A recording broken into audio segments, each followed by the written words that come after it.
Հայև, Գարեգին Նժդեհ, Գարեգին Տեր Հարությունյան, ծննդավայրը Նախիջևան, 1886 թվական, պաշտոնը ռազմական և պետական գործիչ, պատգամը պետք է հաղթել, պետք է հաղթանակի լուսապսակ ստեղծել ժողովրդի անվան ու ճակատի շուրջը, իսկ դրա համար պետք է լինել ավելի քան հայ և մարդ։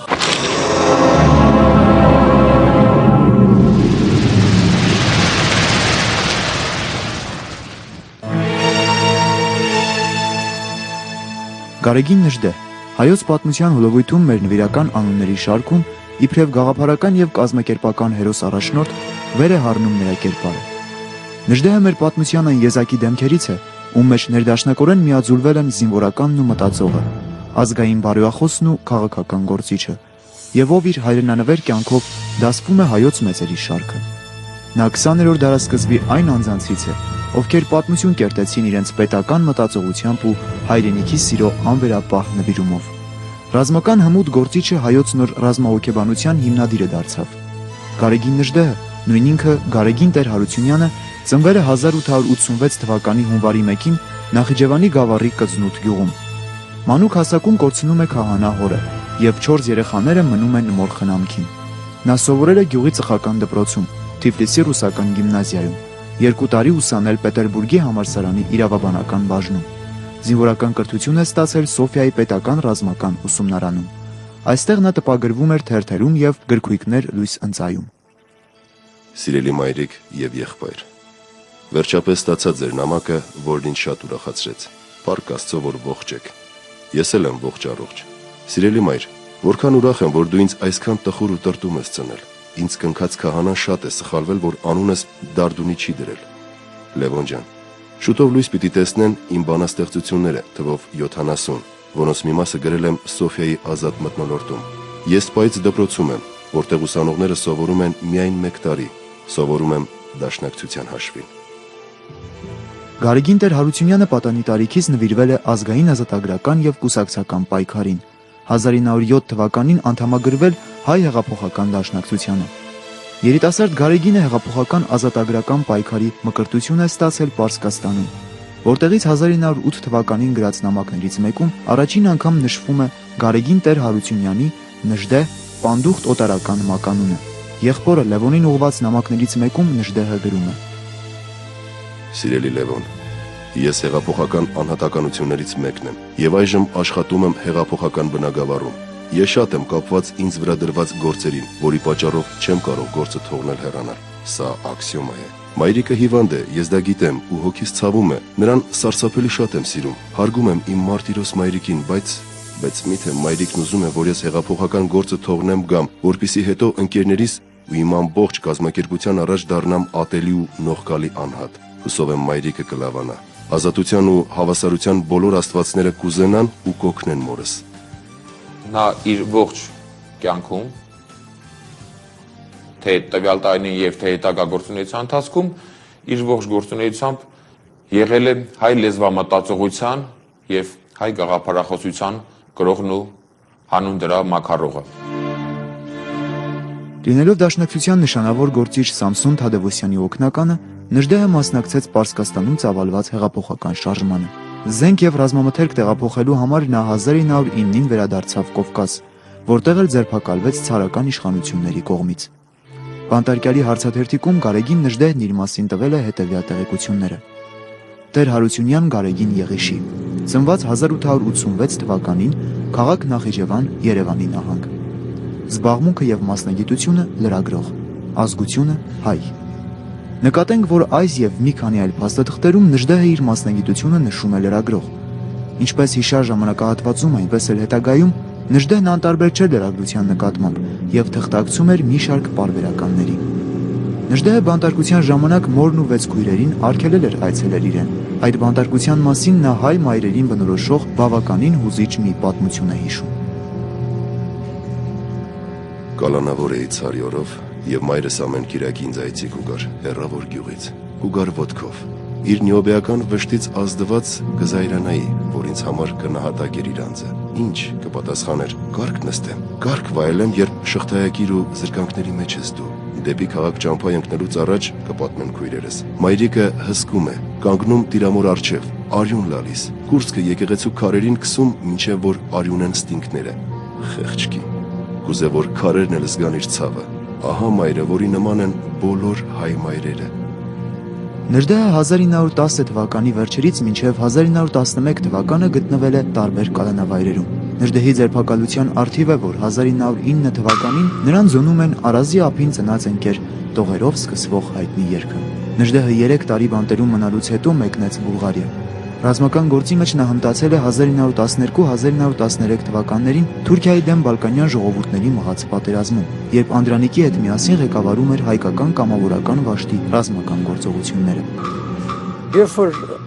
Բուլղարիան պայքարում էր Թուրքիայի դեմ եւ նրանք ստեղծել են իրենց բանակը,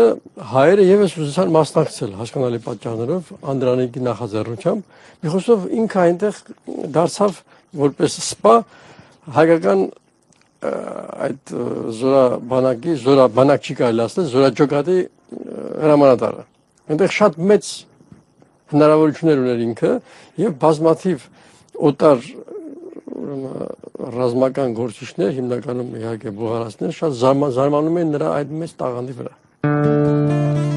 Բոլշևիկյան նշանավոր գործիչ, հետագայում խորհրդային Ռուսաստանի բարձրագույն ղեկավարներից Տրոցկին 1912 թվականի հոկտեմբերին հրապարակած Անդրանիկը եւ իր զորամասը ընդարձակ հոդվածում այսպես է ներկայացնում Նժդեհին. Վաշտի հրամանատարը սպայի հագուստով մի հայ էր, որին դիմում էին պարզապես ընկեր Գարեգին։ Գարեգինը Պետերբուրգի համալսարանի իրավաբանության բաժնի նախկին ուսանող էր, որը ներգրավել էր Դաշնակցության Լեժինյան նշանավոր դատավարությունում, 3 տարվա բանտարկությունից հետո արդարացվել։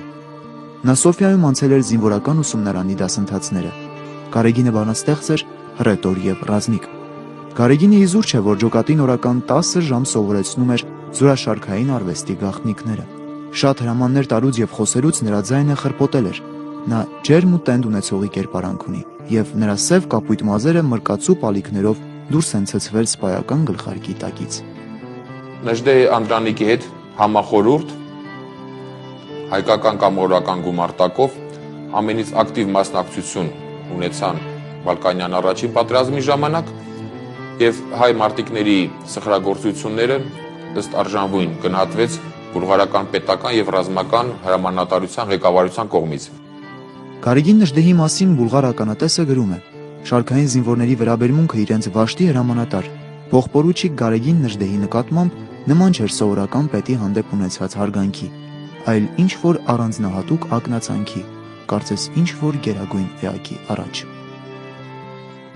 1913 թվականին Գարեգին Նժդեհը Սոֆիայում նշանվեց Եփիմե Սուքասյանի հետ, որից հետո մեկնում է Ռումինիա, ապա 1914-ին Անդրանիկի եւ բազմաթիվ կամավորականների հետ Բուլղարիայից գալիս է Թիֆլիս։ Այս ընթացքում կնոջը Եփիմե Սուքասյանին Նժդեհը գրում է. Սիրելի Էփեմիա, այո, մեր աշխարհն այսպիսին է։ Ուզում ես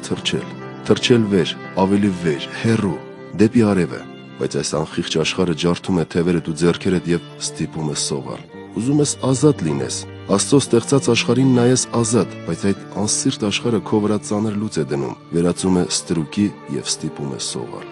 Ախ, այդ անսիրտ ու անաստված աշխարհը։ Որքան որ ատում եմ այս աշխարհը, նույնքան սիրում եմ քեզ։ Սիրում եմ քեզ ավելի, քան արծիվը բարձր ժայռերը։ Հոգիս, երբ կմեռնեմ, դու հագիր սքոզ գեստ, այցի եկ ինձ, գտիր գերեզմանս եւ լաց գերեզմանիս վրա։ Երբ ես մեռնեմ, դու շատ մի մնա այս մռայլ աշխարհում։ Համբուրում եմ քեզ, քո եղբայր Նժդեհ։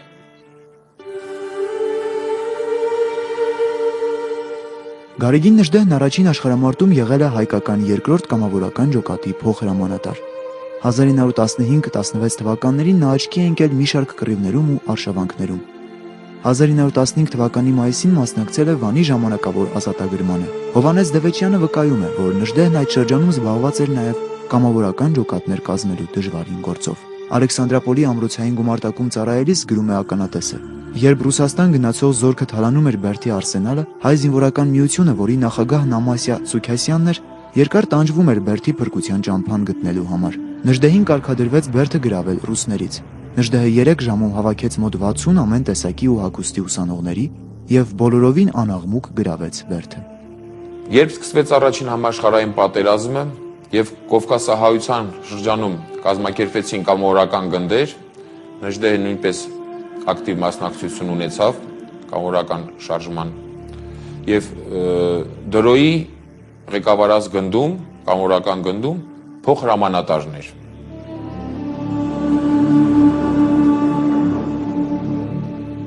Հավատի ու պաշտամունքի տաճարում միշտ էլ առաջին տեղը հատկացված են եղել Աստծուն եւ հայրենիքին։ Հայաստանն է եղել երկրավոր սրբազանագույնն ինձ համար, շնչել, ապրել եմ նրանով, միշտ պատրաստ տառապելու, զոհաբերելու եւ մեռնելու նրա համար։ Դա է եղել իմ սրբազան ցավը, կարոտը, ուրախությունը, իմ գոյության իմաստը, իմ անմահությունը, իմ գերագույն իրավունքն ու պարտականությունը։ Ունեցել եմ հարուստ լինելու եւ ճոխ ապրելու ամեն կարելիություն, սակայն ապրել եմ իբրև ժողովրդի մարդ, ամեստորեն, աղքատ կոչվելու աստիճան։ Նյութապաշտությունը հեղափոխականի, զորականի, հայրենասերին համար համարել եմ մեկը մեր աշխարհի ամենամեծ բղծություններն։ Ուշագրավ է նշել, որ Նժդեհի շնորհիվ փրկվեցին դեռևս պատերազմից առաջ անիում կատարվող հնագիտական պեղումների արդյունքները, հայտնի հայագետ Մարի եւ Թորամանյանի ղեկավարած պեղումների ընթացքում եւ դրանք բարվոք տեղափոխվեցին ռազմական գործողություններից ավելի անվտանգ ապահով տեղ։ Մոտենում էր 1918 թվականի ճակատագրական մայիսը։ Գարեգին Նժդեհի հրամանատարական ունակությունները հատկապես դրսևորվեցին 1918 թվականի մայիսին տեղի ունեցած Ղարաքիլիսայի ճակատամարտում, երբ ոգեշունչ ելույթով դիմելով մարտիկներին նրանց գրոհի տարավ։ Դեպի ճակատ, այնտեղ է մեր փրկությունը, կհնչեր Նժդեհի հուշկու, վճռական եւ ինքնավստահ ձայնը։ Ղարաքիլիսայի երրորդյա հերոսական մարտով հայությունը փաստեց իր հարատևելու կամքը, եւ այդ հավաքական կամքի զորացման գործում անուրանալի է Նժդեհի դերը։ Ղարաքիլիսայի ճակատամարտերը ղեկավարելու համար Նժդեհն արժանացել է ամենաբարձր շքանշանի։ Ղարաքիլիսայի ճակատամարտը փաստորեն առանցքային նշանակություն ունեցավ, եթե չլիներ այդ ճակատամարտը, փաստորեն թուրքերը այն կողմից էին գալու, այսինքն Ղարաքիլիսայի կողմից էլ եւ այս կողմից էլ եւ փաստորեն Հայաստանը պետք է վերանար։ Պիտի խոստովանել, որ առանց Ղարաքիլիսայի ճակատամարտի ոչ թե օրվա Հայաստանը, այլև այդ երկրամասի վրա այսօր ապրող հայությունը չէինք ունենա։ Ղարաքիլիսայի երրորդյա հերոսականը փրկեց գլխովին ոչնչացումից արարատյան հայությունը եւ հիմք դրեց հայկական պետության։ Միակ տեղը, որտեղ բացարձակապես որևէ մեկը չէր ուզում կռվել, Ղարաքիլիսան էր, ոչ թե չէին ուզում կռվել, վախենում են եւ այլն։ Այնտեղ էր նաեւ Նազարբեկյանն իմիջիալոց Ղարաքիլիսայում։ Փաստորեն ահռելի մեծ խոչապ էր առաջացել զինվորների մեջ եւ ընդհանրապես որևէ մեկը չէր ուզում կռվել, որովհետեւ հնարավոր չէր կռվել ըստ բոլոր ռազմական տեսությունների, անհնար էր այնտեղ կռիվ անել, հասարեն։ Եվ ինքը կարողանում է լինելով այնտեղ պորուչիկ նախաձեռնում է այդ ամբողջ եւ կազմակերպում է այդ մեծ պատերազմը։ Գյումրիում բնակվելու ընթացքում Նժդեհը Հայաստանի տարբեր բնակավայրերում ծավալել է նաև դասախոսական, քարոզչական ու կազմակերպչական հսկայածավալ գործունեություն։ Չխնայելով իր ուժերը, նա զբաղվում էր ոչ միայն կամավորների հավաքագրմամբ ու զինավարժություններով, այլև գաղափարական, քարոզչական, գրեթե ամենօրյա աշխատանքով։ Նրա ելույթների ազդեցությունը այնքան մեծ է եղել, որ գրեթե բոլոր դասախոսություններից ու ելույթներից հետո շատերը, իսկ երբեմն ամբողջ դահլիճը անդամագրվել են դաշնակցությանն ու կամավորական ջոկատներին։ Ես դաշնակցական եմ եւ համոզված եմ, որ անհատի աշխարհայացքը պիտի համապատասխանի իր ազգի եւ պետության նպատակներին։ Նրա երջանկությունը մեկ հատիկ արդարացում ունի, այն ծառայեցնել իր ցեղի երջանկությանը։ Խորապես կզգամ, թե իմ երջանկությունը ճիշտ այնտեղ է, որ ես կանդամակցեմ դաշնակցությանը։ Եվ որպեսզի իմ գործակցությունը արգասավոր լինի, պարտքս կզգամ ինքնակատարելագործությամբ գերազանցել հայության արտաքին թշնամիներին, իբրև մարտական, բարոյական եւ իմացական ուժ։ Անդամակցելով հայ-աղբական դաշնակցություն կուսակցությանը, Նժդեհը արդեն 1904 թվականից մինչև իր երկրային կյանքի մահկանացուն անձնվիրաբար մաքարեց եւ պայքարեց հանուն իր ազգի ազատագրման։ Նժդեհի համար անչափ կարևոր էր անկախության գաղափարը։ Ըստ Նժդեհի մայիսի 28-ը ոչ թե սովորական նվեր է մեծ ազգերի կողմից մեր ժողովրդին, այլև նվաճում այն մեծ, այն եզակի ազատամարտի, որի նմանը չունի ազգերի տարեգրությունը։ Այդ օրը միայն ես հասկացա, որ մի պետության բարոյական բովանդակ մեծությունը կամ ոչնչությունը կարելի է կարդալ նրա քաղաքացիներից մեկի հայացքի վրա։ Մեկի աչքերի մեջ, եզրափակում է իր խոսքը Գարեգին Նժդեհը։ Հայաստանի Հանրապետության հռչակումից հետո 1918 թվականի վերջին Նժդեհը Հայաստանի կառավարության կողմից նշանակվում է Նախիջևանի գավառապետ, իսկ 1919 թվականի օգոստոսից Կապանի, Արևելքի եւ Գողթանի Կապար-Գողթի ընդհանուր հրամանատար։ Նժդեհը փաստորեն դարձավ ամբողջ Զանգեզուրի, Սյունիքի ինքնապաշտպանության կազմակերպիչ ու ղեկավար, որտեղ էլ ցուցաբերեց զորավարական տաղանդ եւ պետական գործի բարձր կարողություններ։ Նա շարունակեց ու զարգացրեց իր նախորդների Անդրանիկի եւ Արսեն Շահմազյանի սկսած գործը ռազմաքաղաքական բարդ ու ծանր պայմաններում։ 1919 թվականի սեպտեմբերի 10-ին Նժդեհն արձակում է իր առաջին հրամանը։ Այսօրվանից ստանձնում եմ Ղափան, Գենուազ, Գողթան միացյալ ուժերի հրամանատարությունը։ Ընծմին հրամայում եմ բոլոր պաշտոնական գործերով դիմել ինձ։ Զորամասի շտաբը գտնվում է Հանքերում, ուր բոլոր ռազմաշտաբների պետերը պետք է ուղարկեն իրենց հաղորդագրությունները։ Ոչ ուշ քան ամսոյ 12-ի ժամը 16-ը տեղեկացնել զինվորների հրացանների, ինչ սիստեմի լինելու, փամփուշտների քանակի մասին։ Ղափան, Գենուազ, Գողթան միացյալ ռազմական ուժերի ընդհանուր հրամանատար Նժդեհ։ Զանգեզուրի պայքարը փաստորեն նրա այդ ինքնավարությունը, ինքնավար պայքարը փաստորեն եղավ Հայաստանի Հանրապետության պահպանման միակ առանցքը։ Ինչի համար? Որովհետև ռուս-թուրքական ալյանսը, Լենին-Աթաթուրք, ուրեմն նրանք փաստորեն ամեն ինչ անում էին, որպեսզի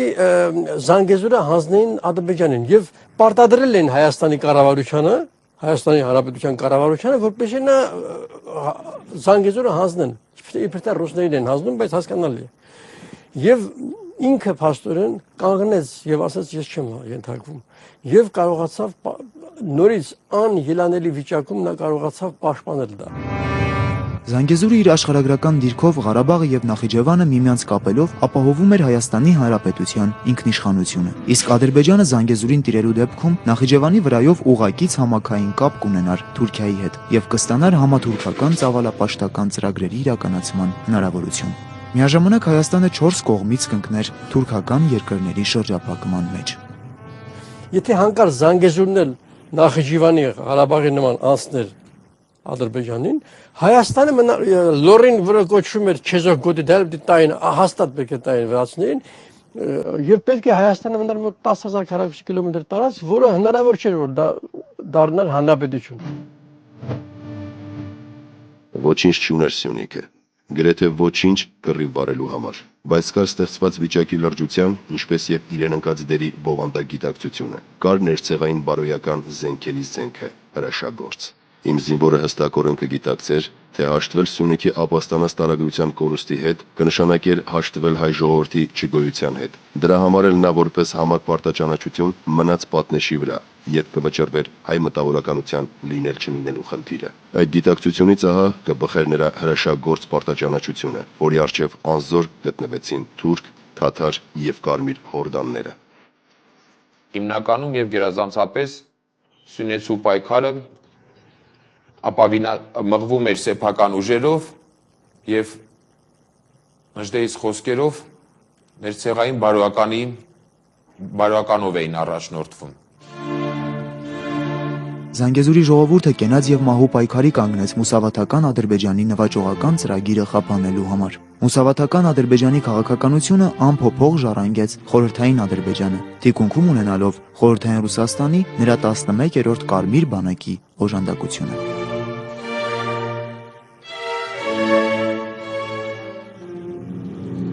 Կարմիր զորամասի պետին եւ զինվորական կոմիսարին ուղարկված պաշտոնական գրության մեջ Նժդեհը հետեւյալ միտքն է հայտնում. Ես, որին այնքան հայհոյում են ձեր թերթերն ու թռուցիկները, ավելի շեշտված ու հին սոցիալիստ եմ, քան ձեզ մոլորեցնող Նարիմանովներն ու Կարաևները։ Հանուն իմ հեղափոխական հավատամքի եղել եմ բոլոր բանտերում, Արաքսիափից մինչև Պետրոգրադ։ Ավելի քան 3 տարի ես շղթաներ եմ մաշել բանտերում եւ աքսուրավայրերում։ Գարեգին Նժդեհի կազմակերպած հերոսական պաշտպանությունը ձախողեց թշնամու ձգտումները։ Համեմատաբար փոքրաթիվ ուժերով նա կարողացավ ջախջախիչ հարվածներ հասցնել խորհրդային Միացյալ ուժերին, նրանց պատճառելով մեծ կորուստներ։ Հայաստանի խորհրդայնացումից հետո Զանգեզուր Սյունիքի ինքնապաշտպանության համար ստեղծվեց նոր իրադրություն։ Նժդեհը խորհրդային կողմի զինաթափման եւ երկրամասի խորհրդայնացման առաջարկությանը հակադրում էր իր պահանջները, որպիսիք բխում էին հայ ժողովրդի ազգային շահերից։ Խուսափելով քաղաքացիական պատերազմի բորբոքումից եւ համոզված լինելով, որ Զանգեզուրն այլևս Հայաստանի մաս էր, Նժդեհը 1921 թվականի կեսերին դադարեց պայքարը եւ հեռացավ արտասահման։ Նույն թվականին Թավրիզում տարակարծության արդյունքում Նժդեհի դեմ կուսակցական դատը սկսվեց, որտեղ որոշ կուսակցական գործիչներ նրա ռազմական գործունեությունը Լեռնահայաստանի անկման պատճառ համարեցին։ Այդ եւ այլ մեղադրանքներով Նժդեհը հեռացվեց Դաշնակցության շարքերից, որը սակայն չհաստատվեց կուսակցության հերթական ընդհանուր ժողովի համագումարի կողմից։ Այս հանգամանքը, որ կուսակցական ներքին գործունեությանը հարիր էր եւ այդտեղ ոչ մի արտառոց բան չկար, շատ քաղաքական գործիչների կողմից բազմիցս անհիմն ձևով շահարկվել է։ Այդուհանդերձ պատմությունը ապացուցեց, որ Նժդեհը իր գաղափարակից ընկերների եւ Լեռնահայաստանի խիզախ բնակչության հետ միասին փրկեց Զանգեզուրը, ապահովելով նրա միացումը Հայաստանին։ Նժդեհը Սյունիքում հանդես եկավ ոչ թե սոսկ որպես ռազմական հրամանատար, ոչ թե որպես սպա, այլ գաղափարահաղորդ, ոգեշնչող առաջնորդ։ Հետագայում 1937 թվականին Սոֆիայում տպագրվեց Գարեգին Նժդեհի «Իմ պատասխանը» գիրքը, որում մասնավորապես կարդում ենք. Հայոց պատմության ամենապատասխանատու մեկ վայրկյանին, երբ թուրքն ու բոլշևիզմը կդավեին մեր ցեղի գոյության դեմ, դա հերոսական Սյունիքը, որպես հեքիաթային տիտան իր մի բազուկը պահեց իր լեռների վրա թշնամու դեմ, իսկ մյուսը նախախնամաբար երկարեց Արաքսի վրա, որ Արարատյան դաշտից փոկված բազմահազար մտավորական եւ մարտական ընտրանին անվնաս ու անաղետ անցնի Պարսկաստան։ Այսպես այն կորովի դիմադրությունը, որին Կարմիր բանակը չէր հանդիպած Ռուսաստանում, տեսավ մեր լեռնաշխարհում, որ նա տասնյակ հազարներով սպանվածներ, գերիներ ու մեծաքանակ ռազմական ավարտ թողեց։ 1922 թվականին Սյունյաց արծիվը Գարեգին Նժդեհը բռնելով տարագրության ուղին մեկնեց Բուլղարիա։ Նժդեհը հեռացավ Հայաստանից։